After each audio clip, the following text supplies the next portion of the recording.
Welcome back to CrimeDoor TV. I'm Sydney Schofield. A mother is doing everything she can to bring her son home 8 years after he vanished out of Louisiana. Jake Latiolais was last seen in August of 2014 heading toward West Baton Rouge. Someone called 911 anonymously to report a person going over the railing of a bridge in that area.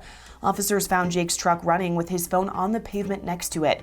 No body was ever found, but Jake's family suspects foul play.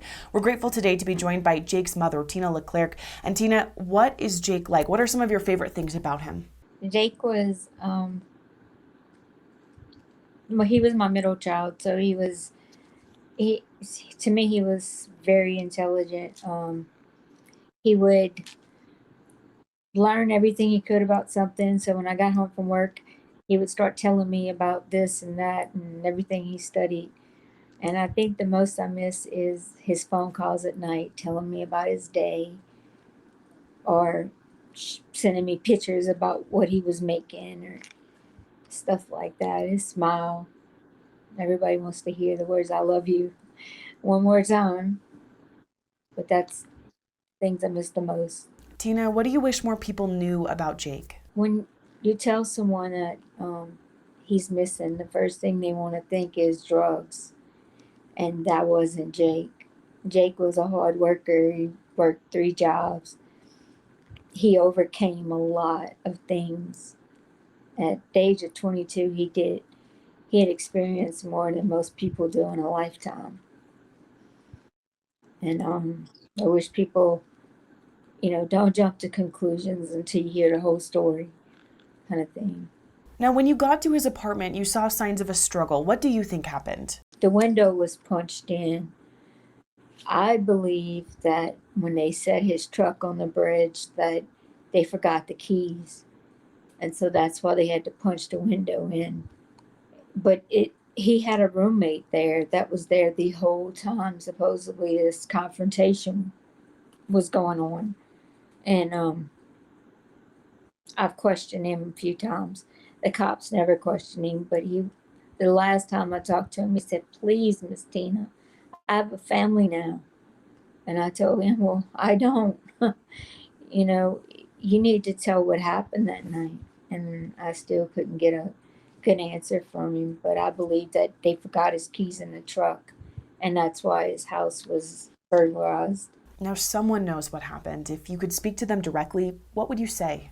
I say, if they're listening right now, that they wouldn't imagine a life without one of their child. Yet they took the most valuable possession you could take from somebody. He can't be replaced. If you were a person who had even half a heart, you would confess and tell me where my child is.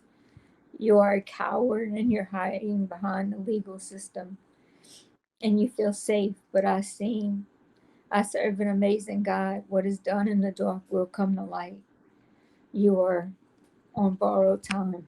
Tina, what legacy do you think Jake leaves behind? I guess his best legacy is he has a daughter who's 9 now, and she wants to know what happened to her dad, and I don't blame her. He he was the most sweetest, down to earth guy. Anyone he didn't judge people. He had hobbies. He helped everybody. If he had a last dollar, he'd give it to you. Take the shirt off his back. He was a great person, and it isn't fair the way he's being treated now. Is there anything we haven't touched on that you want to make sure people know? I, I would just love to know right now who the lead detective is. Um, for 5 years, East Baton Rouge said it was their case. And then they said, no, it's West Baton Rouge. For 3 years, West Baton Rouge said it was their case. And now they're saying, no, it's East Baton Rouge. Look, I've called, I've left messages. I just want to know who's over this case and what will it take to get somebody to actually jump in and help. I'm disappointed with the legal system and I'm disappointed with the way things are going because he he would help anybody.